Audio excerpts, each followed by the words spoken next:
He's only 4 years old.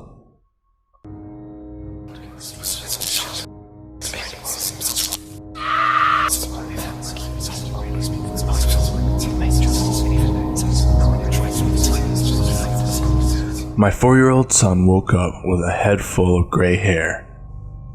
By Max LOBDELL. The story begins with the narrator introducing his son Philip, a young 4-year-old who has been suffering from nightmares for weeks and weeks.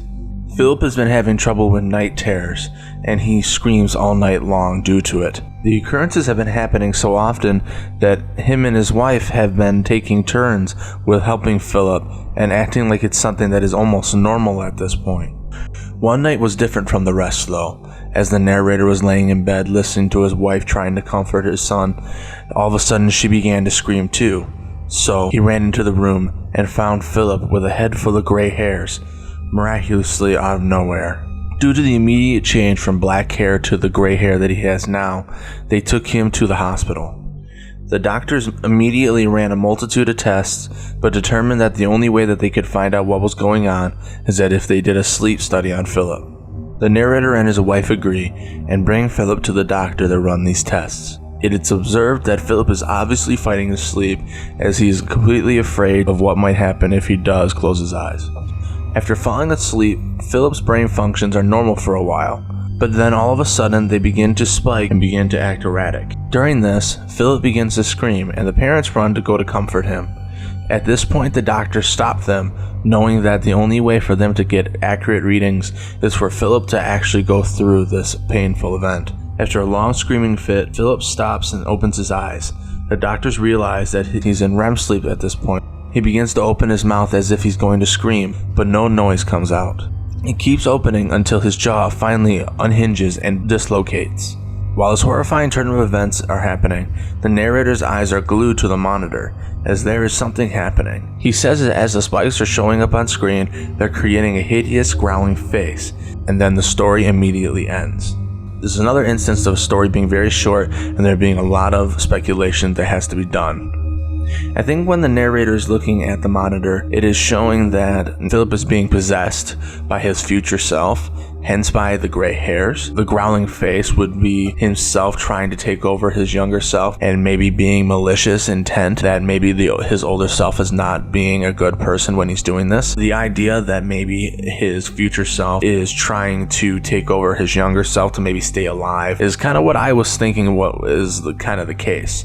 Hence the gray hair, and the breaking of the jaw I think is not only a symbol but also a literal breaking of a seal. By breaking the jaw, it's creating so much pain that the brain begins to overreact, and maybe that is what the process is needed for his future self to actually take over his younger self. But this is a huge amount of speculation, like I said, because there is a lot of vague points throughout the story you kind of have to fill in. And I think with this one, there is enough left unsaid that you kind of have to fill in a lot more of those points where you don't even know quite exactly what happens to Philip after his jaw breaks. Like, does he survive the event?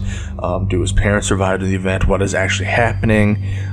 Is the narrator even actually seeing these things? Is he reliable? One thing I do wish though is that because there is so much left unsaid, I wish there was some kind of elaboration on what the entity is that is being shown in the monitor, just because though it is meant for you to kind of put your own story in, I want to know what the significance of the gray hair is, with the significance of the creature, with the significance of the broken jaw, with the significance of the night terrors. It all is very interesting, and it makes me kind of compelled to want to look into it more, but unfortunately there isn't anything else for me to look into. So with that being said, I end up giving this story a B-. It is pretty compelling in some areas, but because it is too vague and that you have to fill in so many of the actual points, I find it not very fulfilling.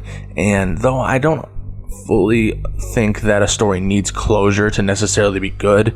When there is so much that you have to fill in on your own, it ends up kind of taking away, at least in my personal opinion, as there's so much speculation being done that at a point it just becomes a back and forth on ifs and ands and not the definitive facts about a story. So with that being said, I will see you guys again tomorrow.